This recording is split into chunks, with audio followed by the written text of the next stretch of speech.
Welcome everyone to our Norton Parent Forum on updates, COVID-19 updates and reopening. This is Lisa Lamb. I'm the President and CEO of the Lewis Center. And Dr. Badagan, are you available? All right, can we hear you? Yes, good afternoon, Norton Academy families. Welcome to our parent forum for February 5th, 2001. We have a lot of news to share with you today, so thank you for joining us. And we will be starting just as soon as I get this presentation set up.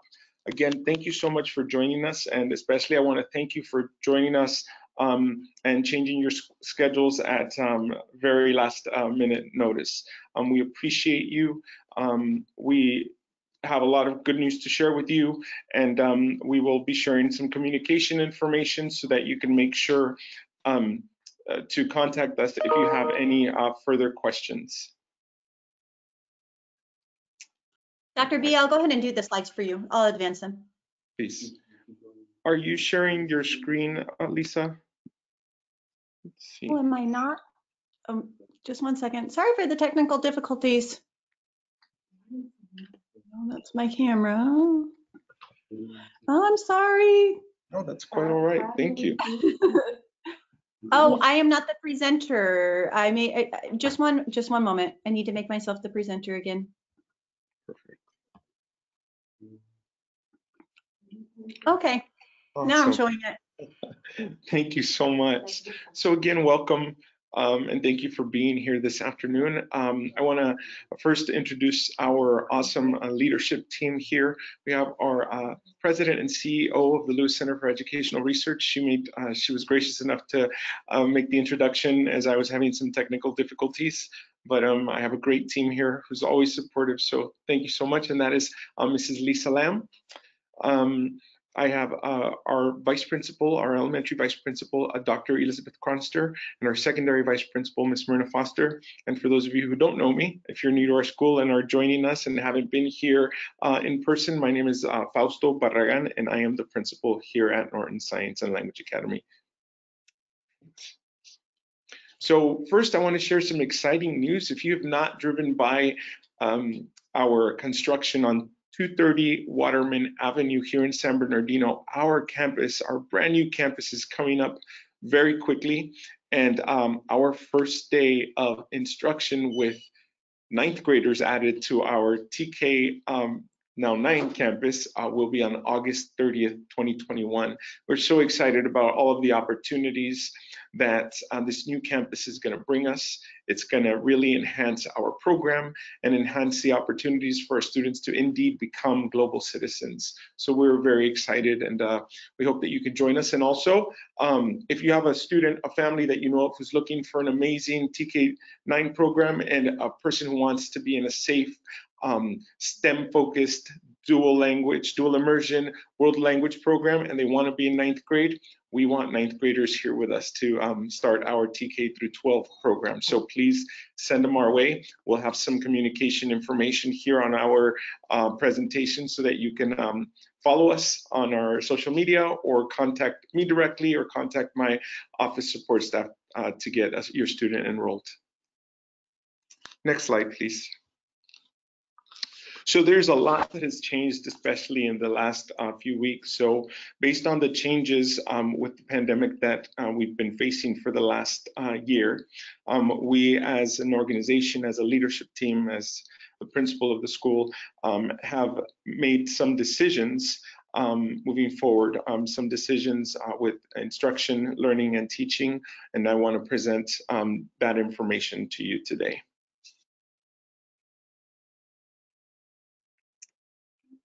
All right. Dr. B, do you want me to do this one? This one is yours, Lisa.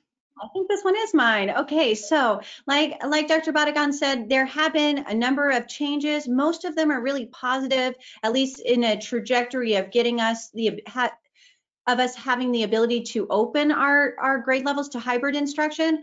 One of the most significant is that our regional stay-at-home order was lifted, and so that's great. Also, our local health conditions have really improved. So in order for the stay-at-home order to be lifted, we have to have at least 15% capacity in our local hospitals, which has happened. And so that's very important.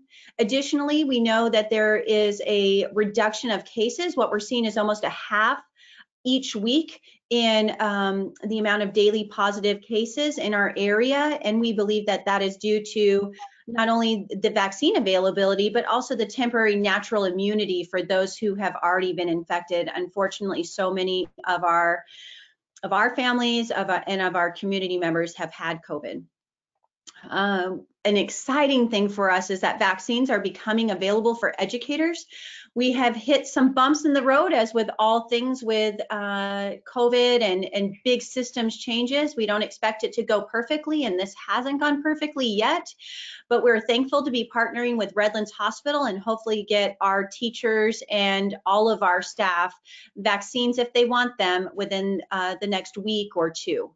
And then another big change is that we received updated school COVID safety plan guidance that is now on our website for you to see. We did submit that both to the county and the state on February 1st.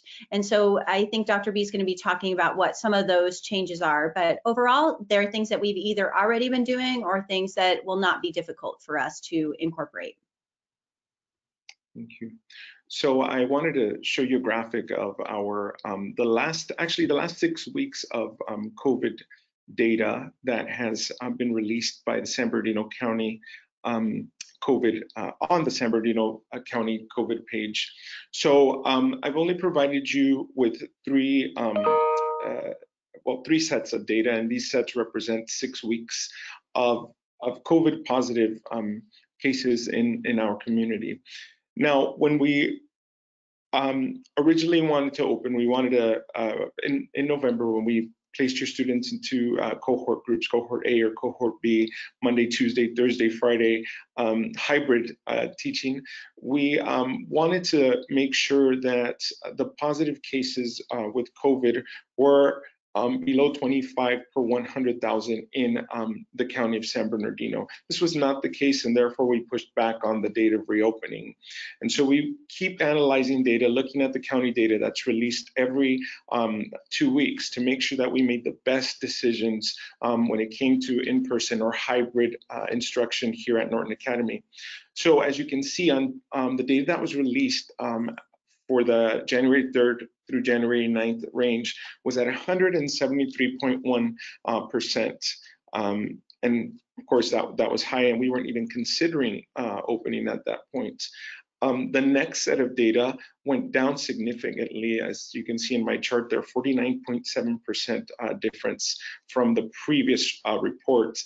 And the most recent data that was released on January 23rd had another very significant drop of 54.28%. So as we're looking at this data, we are assuming that there's going to be even more decreases, which are going to which have helped us to make the decision to reopen in a hybrid learning model here at Norton Academy. And I'll provide you with more information on what that is going to look like. It's going to be very similar to our original plan when we shared with all of our stakeholders our Safe Schools reopening plan.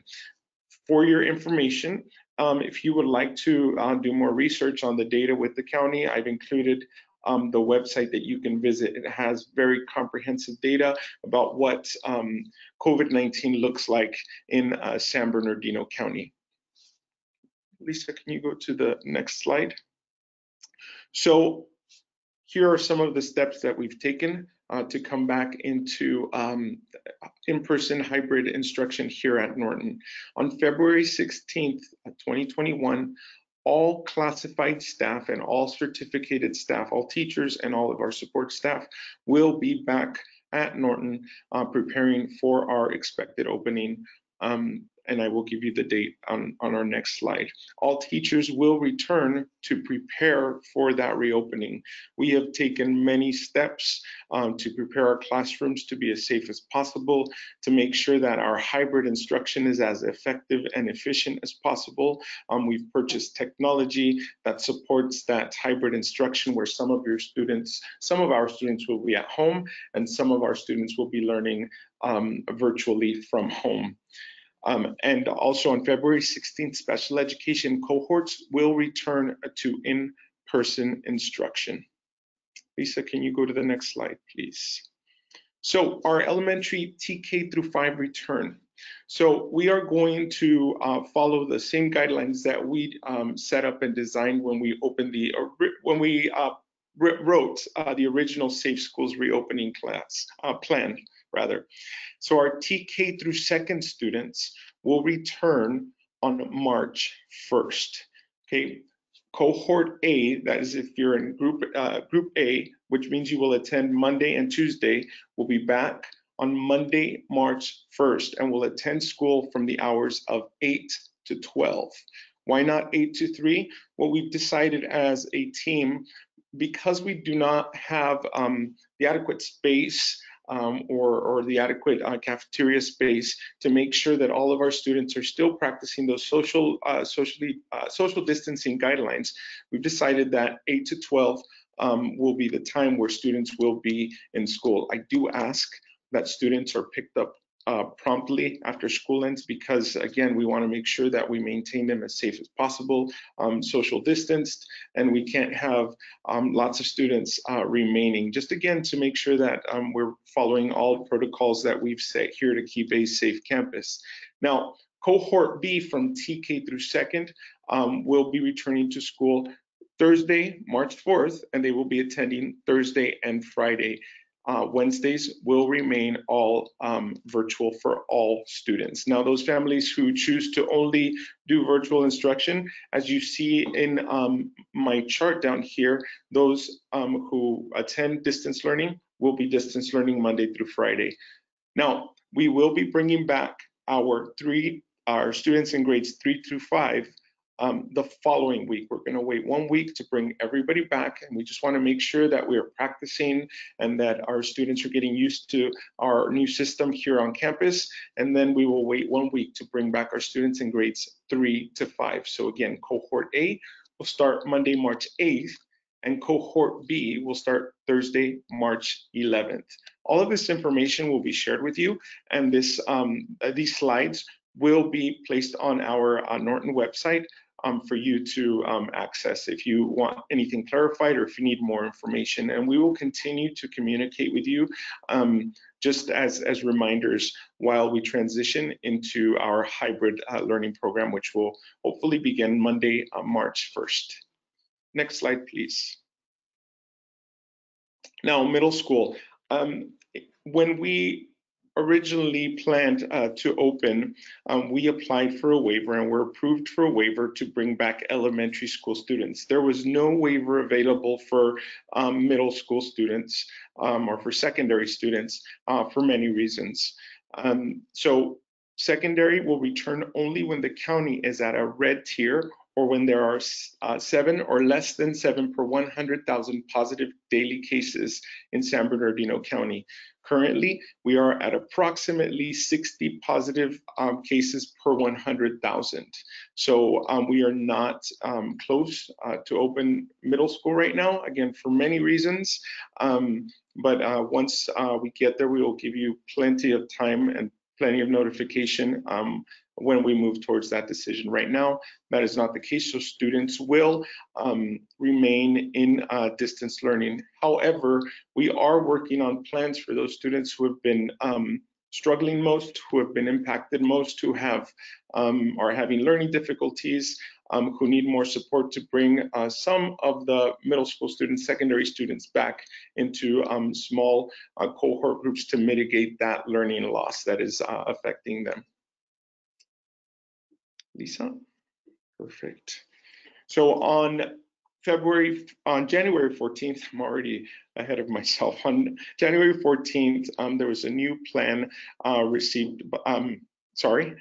given to us by the California Department of Public Health, and it just set parameters and new regulations for us to be able to open school in a safe and healthy manner for our students. So the guidelines have changed a bit from the original guidelines, and that document is available to you. I have included the link here, but it's also on our website. One of the requirements for schools since the release of the new guidelines from the California Department of Health is for every learning education agency, every school to submit a school safety plan. And this COVID safety plan was placed on our Norton website, and you will have the address to our website later on in the presentation. It was placed on our website on February 1st. The guidelines have changed quite a bit, and protocols to provide a safe environment and to prepare a safe environment for our students have changed also. Not too drastically. You will see some minor changes from the original requirements or recommendations from the Department of Health. You will see some small changes and some added changes to ensure that our campus is safe for our students to return. So what are my next steps? All right, so if you are a TK through 5 parent and your student was already placed in either cohort A or cohort B, or if you decided that your student was going to maintain or stay in distance learning for the entire school year, you do not have to do anything. We still have your students placed in the cohort groups or in the learning group that they were going to be placed in originally. We still have them there. Now, if you desire to make a change because of the changes or the protocols that we've made, or because you do not want to bring your student back on campus, or you vice versa want to bring your student back on campus, then you do need to contact my administrative assistant or the administrative assistant for the vice principals with any changes by February 26th. So again, if your child is already placed in a cohort A or cohort B, or your child is going to remain in distance learning and that is the decision you're going to stick with, then you don't have to contact us. If you want to change, please contact one of the administrative assistants with any questions. And I just ask you to please keep watching for more information on our social media, on Infinite Campus Messenger, on Facebook, on Instagram. We will post information daily, and I will also be updating you daily. Along with that, you're also welcome to join our school site council meetings, our ELAC meetings, where I will provide the same information. And we will start our Parents and Pastries, now known as Cafecito meetings, in February. And those will be held virtually. All meetings will be held virtually, again, to limit the amount of people on campus and to just make sure that we are as safe as possible and we all stay healthy here on campus. So those are very great means of communication, and I just invite you to join us for those meetings and to follow us on all of our social media and on our website. Lisa, can you? And here is some of our social media information and our website. And again, we will be placing this on our website for you to access all of that information.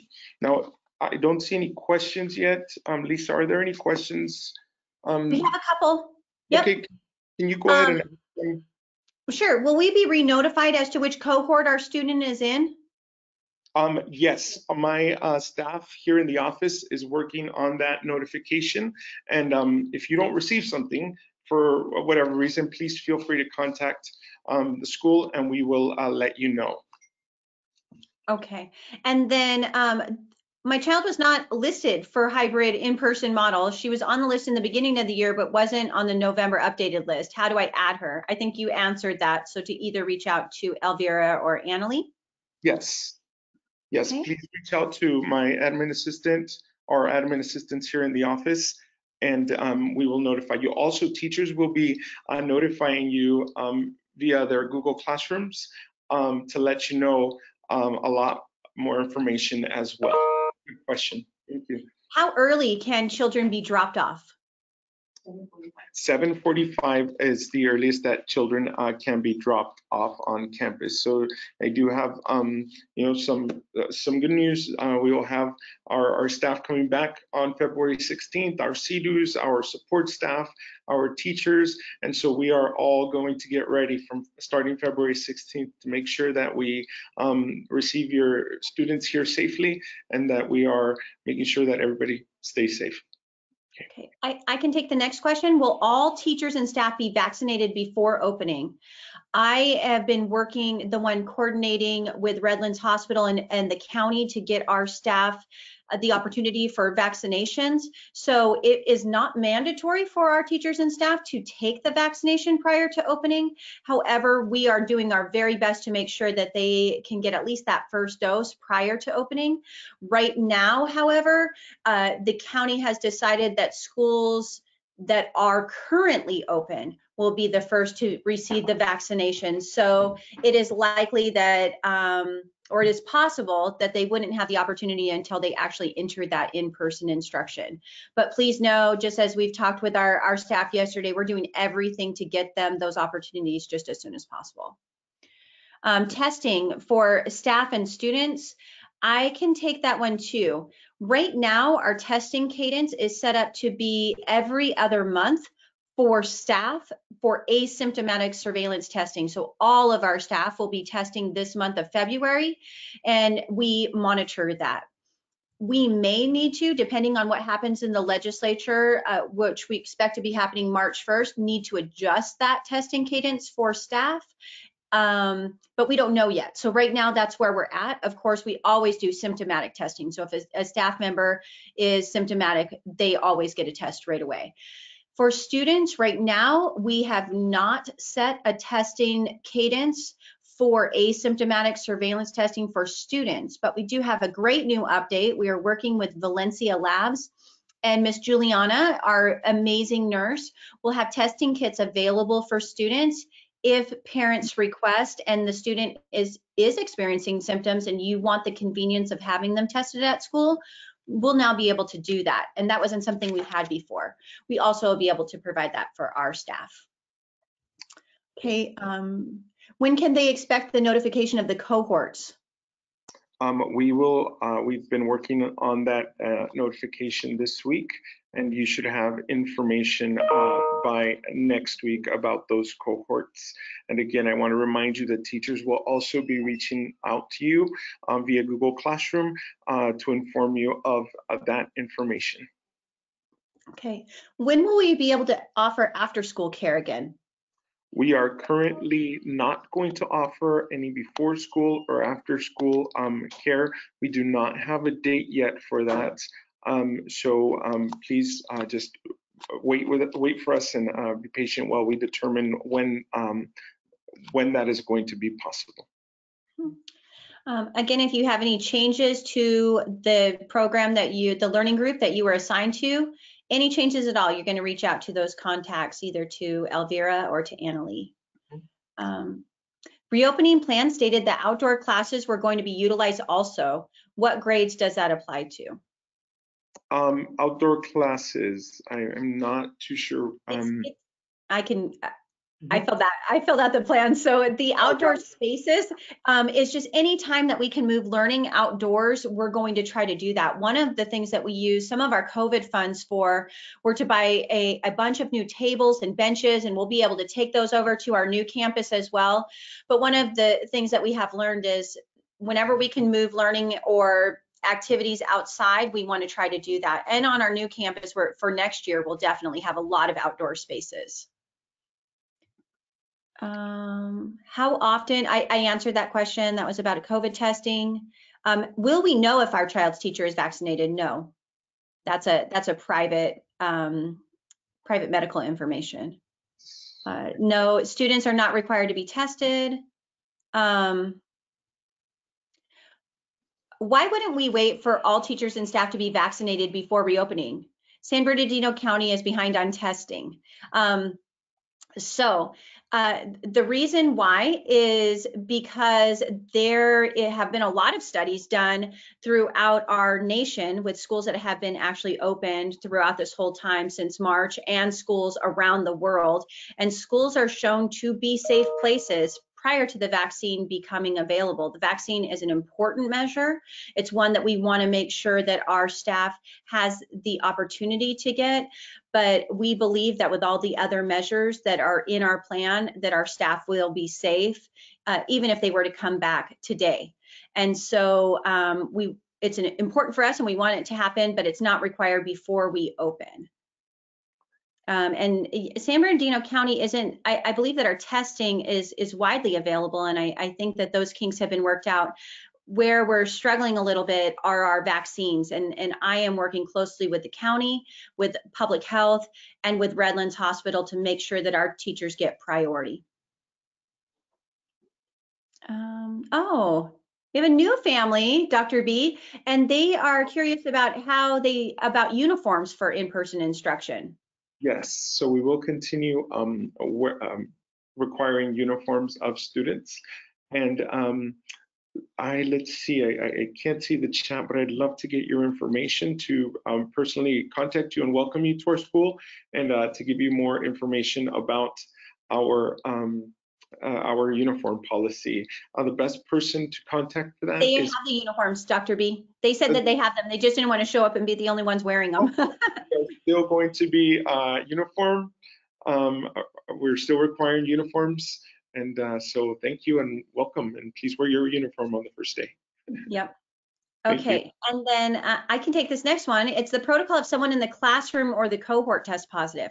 So yes, we do have a protocol for that, and you can read it in full detail at the NSLA website. It's right front and center on our landing page, and so you can see the full protocol. But basically, if there is a positive case within the classroom, or your child's classroom had any other contact with another group, which we don't intend to happen, but if that were to happen, you would receive direct notification. Further, if your child had a defined close contact with an individual who was positive, you would receive a phone call directly from us.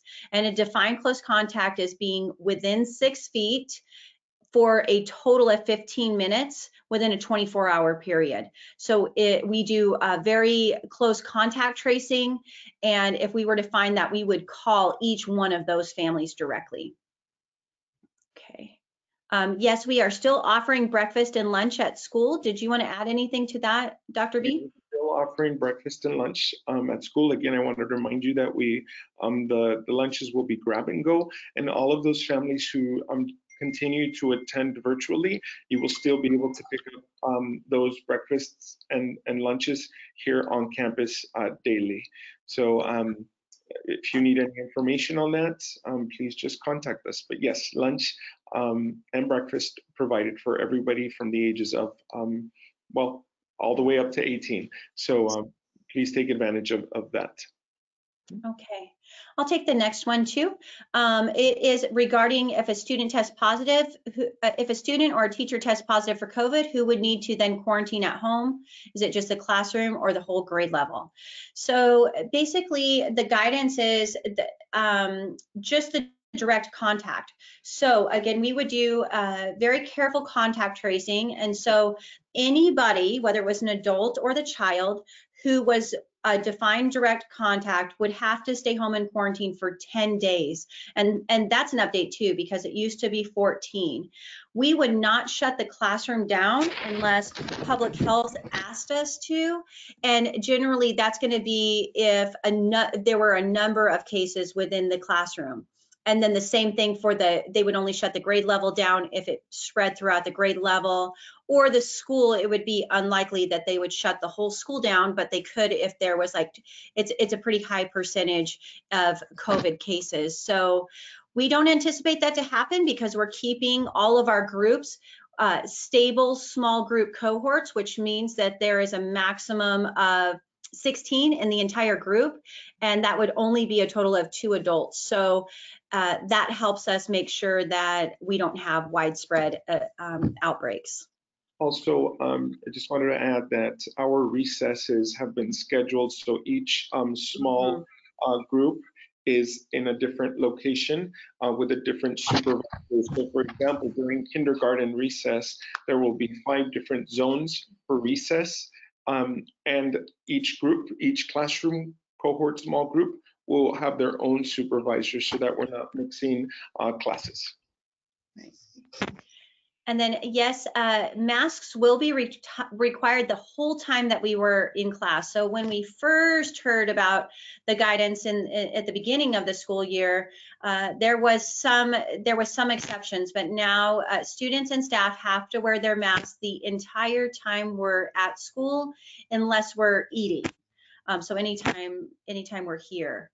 And then shields, so it's masks for students. They can wear either a multi-layer cloth mask that is snug fitting on the face.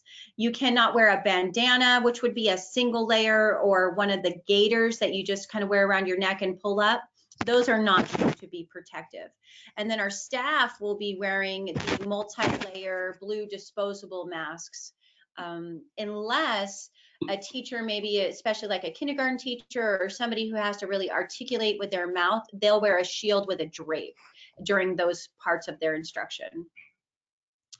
The next one is about ventilation systems. So we have installed MERV 13 filters in all of our HVAC units. In addition, we have ionizers, air purifying ionizers in all of our common space buildings.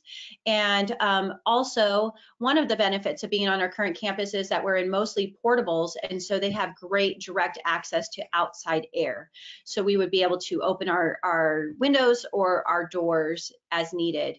And so we definitely paid attention to the ventilation system. On our new campus, I will say there's been great attention to ventilation, because we don't have any portables at all in our new campus. We have great air circulation. PPE that we will be requiring and recommending, basically it's masks for students, and if a student ever were to arrive on campus and didn't have one, we have a ready supply of them. And everything is provided on campus, so there's nothing that you would need to provide unless your child wants to have their own cloth mask. I'm sure most kids do, so go ahead and send those. But we have all of the hand sanitizer, we have portable hand washing stations, we have all the different protective equipment that we might need in ample supply, ready to welcome kids back. Will doors and windows be open at all times during class? All times is a difficult. No, I would say no, not at all times. But I would imagine that most teachers will have them open as it's possible. With our weather, sometimes it might not be possible. Masks do have to now be worn outdoors.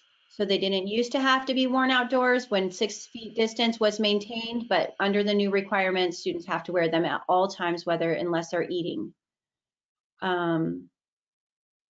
All teachers and support team will be tested prior to school opening. Dr. B, maybe you can answer this. How will students be spaced as far as bathrooms are concerned?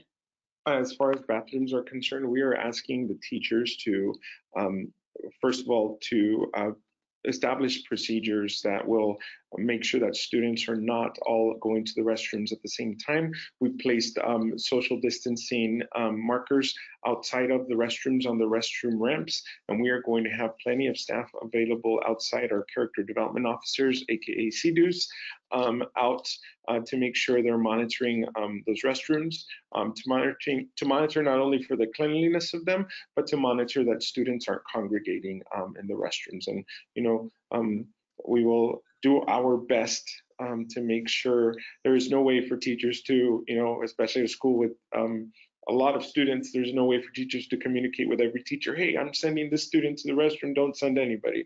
But we will have staff present and available to monitor that.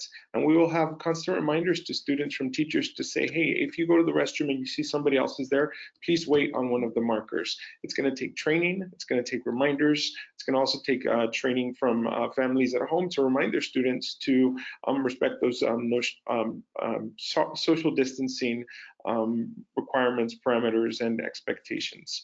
So, there's errors will be made. We hope not, but it's going to take a lot of training, a lot of staff presence, and a lot of information from the teachers as well. Okay, we have questions about breakfast. Are they eating breakfast in the classroom or all together in the cafeteria? And what time is breakfast served? So breakfast will be from 7:45 up to the time that classrooms open. And we are setting up blue tables outside, social distancing those tables as well, and making sure those tables are, again, put into cohorts. So for example, outside of the kindergarten classrooms, you will see that we have 5 different seating areas that are separated, and those are only for that specific classroom to use. So we will not be, we want you to support us by making sure that if your child is going to have breakfast, that they're here at 7:45 and that they are going straight to breakfast and we will support with that also with our staff, making sure to guide them and highly encourage them to make sure they are getting their breakfast, eating it, staying at their table, at their assigned table, and taking care of that. So again, it's going to take practice, and we will support with that practice here, and please support us with that practice at home. I made us bigger, Dr. B. By the way, so I'm not Marcelo Congo. And I'm not Ryan Dorsey. Mr. Congo did not grow a beard, bags under his eyes, but I'm using his device because of some technical difficulties. So. Dr. B, I'm labeled as Ryan Dorsey, so we're both not the people who we say we are. Okay, the next question is about cleaning if there's a COVID case in a classroom. And I would just say we have a very lengthy plan, and so please read that. It's right directly on the front page of our website. There has been a shift, though, in the most recent guidance to a focus on cleaning rather than just disinfecting. And we also hired an additional daytime custodian who is wonderful. And so we have a whole nother employee who will be helping us clean the bathrooms, clean the lunch areas, and then, of course, clean the classrooms thoroughly and disinfect them if we did have a case. Some questions still about lunch. I think it might be a good idea for us to send out an information to all of our parents about lunch, how they pay, what times. Okay, great. Yes, we will lunch again. I want to remind you, it's grab and go. So students will access their lunch. It will be packed for them, and then it's time for them to go home with their lunch. So we will send specific information just so it's not lost in all of the information that we want to provide you with, just related to lunch. And my team here and I will work on that in the next couple of days. And please expect that next week, including information about our nutrition personnel and how you can contact, information about applications, all of that stuff. So please wait for that information, and thank you for that, those questions. Those are reminders. Okay. So the next thing is, if Kate, I love this question, Ruthie. I like your thinking. If the cases completely decrease by the end of the school year, would cohorts still fall into place? So we're hoping that that is the case. We hope we see this really significant downward trends of positivity in San Bernardino. If that happens, the great thing is we'll be able to bring middle school back into hybrid. I don't know that this school year it's probable that we would see such a time where we didn't have to do the social distancing and we could just bring kids back like normal. I don't think that's going to happen this school year. And I also, yeah, go ahead. And I also don't think it would be best to go into that. There's been such up and down and inconsistency in everyone's life right now, and to switch from hybrid back to full, back to this and that and here and there, I think that would be socially, emotionally distressing for students. And so we want to make sure we practice something consistent, and then hopefully with our brand new campus on August 30th, we can all be back together and just have the best time. Thank you for the great question. So recesses and schedules, I think, will be sent out through our Google Classrooms with That is teachers. correct. Yes, that is correct. And dress code doesn't apply to masks. So you can wear any color mask you want. Just has to be decent, nothing controversial or anything. And we will always remind students, not if their masks are like this, please put it up. Just remind everybody of the expectation for how to wear the masks. Mm-hmm. Our nurses will be doing training and whatnot. How's it going to work as far as hybrid teaching? The teacher's currently sitting in front of the screen for distant learning. I could take that. It's going to look different every day. Based on the activity, based on, if teachers are modeling something physically, they're of course going to be up, the setup in the classroom. And we do have videos also available for you to see, and we will repost that on our website. There's a great video where you can see how the teachers is teaching using the 55-inch monitor along with the swivel camera, and I want to show you a picture rather than explain it to you of how that teaching is going to work. Yes, there will be time of sitting because the teacher is going to be projecting either text or an image or some kind of technology for everyone to see via their Zoom, and so it's going to look different every day. And but I do want you to make sure, and we will repost it front and center on our website. I want you to see the video of how that is going to look, and of course you will learn how it looks as we are participating through that virtual learning environment, and that hybrid learning environment, which includes face-to-face and virtual. Mm-hmm. Yes, we would like students to bring their own water bottle. That would be best if they could do that every single day. Our kindergarten classes do not have their own restrooms in the side of the classroom, but in our new campus, they will have their dedicated kindergarten restrooms. How will the restrooms be managed and cleaned? I think we talked about that. We still have a lot of questions, so let me try to get through. Can students take their own lunch? Of course. How often is the playground equipment going to be sanitized? So we did get foggers and we use those. So the playground can be sanitized using those fogging machines, and that's a great disinfectant. What if a parent is off at 12? Is 10 minutes late allowed? Yes, that is fine. Yes, we will always be flexible and understanding, and yes. But if it becomes something, if there's a child that's not picked up after an hour then we will address that individually, but 10 minutes is fine, yes. Okay. And then a question about how restrooms will be cleaned and managed. I can speak to that again. We have a brand new daytime custodian who will not only have the fogging machine access, but will be focused on cleaning throughout the day so that we have nice, clean facilities. Yes, I answered that one. Sorry. Parents are not allowed to volunteer at this time. Unfortunately, those cohort groups have to be a maximum of 16 total with only 2 adults, so we can't do parent volunteers yet. Since we are new, will someone guide my first grader from our car to breakfast in the classroom, or will I need to park and guide? Absolutely, we'll guide your student. Yes, of course. Yes. Yes, we're excited to see them in person. A pickup and drop off, we'll send more information about those direct protocols, I imagine. We also have videos we've created for pickup and drop off, so we will definitely share those with you in the next few days. It's fun to see all of our new kindergarten students, and it's hard to imagine that it's February and they haven't been on campus yet. That seems unimaginable, but when it's our first day back, there's going to be everybody out there to help make sure they know exactly where to go. Absolutely. How come the school year is starting so much later next year, Dr. B?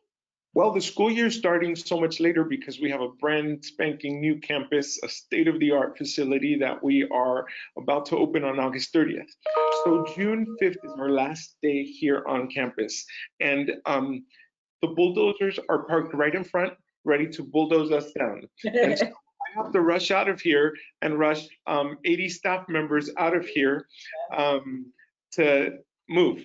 And so we need time to pack up, to set up our new campus, to make sure that our instructional program is ready and we are ready on day one to start teaching and give students the best, most amazing teaching and learning experiences. It takes time. So we have decided to extend our summer vacation and open on August 30th. But that is the big reason. We need to move in, and to move a school of 1,000 students, hopefully 1,100 and some students, is going to be a daunting task.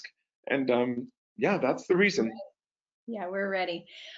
We also will be talking about the 22-23 school calendar. We're looking to align that with our other school up in the high desert, and also take into consideration when those, how we align with San Bernardino City Unified. And so we'll be presenting that to our board during our board meeting on Monday at 4. And then our board will be voting on the 22-23 calendar at the following month, and it's March 8th, also at 4. We are looking at our curriculum to make up for learning loss. That is something that our teachers are very concerned about. We are not looking to cut our winter and spring breaks. Those calendared breaks will stay in effect, but we are looking to see if there's possible ways that we can add enrichment or other programs during those times. And so we, with the more contagious strains out, why wouldn't we have teachers test on a weekly basis rather than the current every other month? And I can take that. So when we look at the CDC guidance for a safe schools reopening, asymptomatic testing is one measure, but it is not considered necessarily the best measure. The best thing that we can do is to wear masks and socially distance and follow those protocols. We will continue asymptomatic testing, and we may need to increase it rather than every 2 months. That's a possibility that we might need to do that. Of course, our staff can always test more often than they're required, and many of them do. But asymptomatic testing isn't necessarily seen as like a #1 preventative measure. So it's just one of the tools in our toolbox. With the recommendation ever changing, can you review any symptom screening that would be done on site and what you recommend us parents to do at home? I can take that one too. So we are asking you, we will send an updated symptom list. I believe there's 12 possible symptoms that you need to screen each day for your child. We're asking you to do that every day before you send them to school. And then also take temperature if you're able. Again, temperature has been found to be somewhat an inconsistent reliability if a student is experiencing COVID, but it is one of the measures. So we're asking you to do that daily screening at home. And then at school when they arrive, we're also going to be doing visual checks if we notice that a child is experiencing any indications of illness. We'll contact them with Miss Juliana right away, and we'll do an in-person wellness check. And I think that I said that we will also have testing available on site if you requested, if that were the case, and you requested our nurse to do a COVID test, we would have the availability to do that just at that time. And all of our teachers have thermometers. They can check the temperature right there in the classroom. Yeah. So this is just temporary for the coming year. We hope that we continue to have become more and more back to normal as time goes on, and the vaccine becomes more widely available. We're hoping to get back to normalcy, but we'll start slowly. Go ahead, Dr. B. Hey, ladies and gentlemen, thank you so much for attending. We've only allotted 45 minutes for this meeting because we have to prepare for a meeting that we're going to do in Spanish. We are, however, going to take all of your questions, even those that we have not answered, and prepare a frequently asked questions document just related to this seminar and reopening. And we will send that out. I think Lisa has one more questions, but she has one more that she wants. One more that's so important, and that's the last one, and we've done them all. The last one is, will NSLA accept English-only speakers to 8th grade when the new campus opens? Yes, yes, yes. Yes, we will. And we are in the process of developing a world language pathway program, which I'm so excited about, which will include American Sign Language and concurrent enrollment with San Bernardino Valley College. That means that your high school student starting second semester of ninth grade will be able to earn college credits. We'll also, for those students who are those technology gurus or, I'm going to use the word technology geeks, which I love. They are going to be able to take Java, which is, language as well. Nobody thinks that Java is a world language, but indeed it is. And they will also be able to take Mandarin Chinese, but not as we've done it before here with 30 minutes once a week, but a period every day as part of their high school class schedule. So we are super excited that those students who come to us without being bilingual or biliterate in English and Spanish can either participate in dual immersion to learn Spanish, or they can go our world language pathway. So more news to come on that. And we have spaces available for new students in grade 6, grade 7, grade 8, and grade 9. Also, I think that we have a couple of kindergarten spots still open. So those, I think, would be our areas where we're mostly recruiting. So we are looking to welcome new middle schoolers and high schoolers and kinders. And you do not have to be a San Bernardino City Unified School District School of Residence student. You can come from wherever in San Bernardino County and be part of our awesome program. Okay. And I think we got all the questions, Dr. B. You're amazing. Thank you so much, Lisa. You're amazing. Thank you for your support. We will be sending out all the information. Thank you, families, for attending. Thank you for your amazing questions that only help us to continue to think and process and develop. Please reach out with any information. We love you. We miss your kids, and we look forward to having some students back on campus. Have a wonderful weekend. Enjoy the Super Bowl Sunday, social distance, and just have a fantastic Friday afternoon. Thank you. Thank you.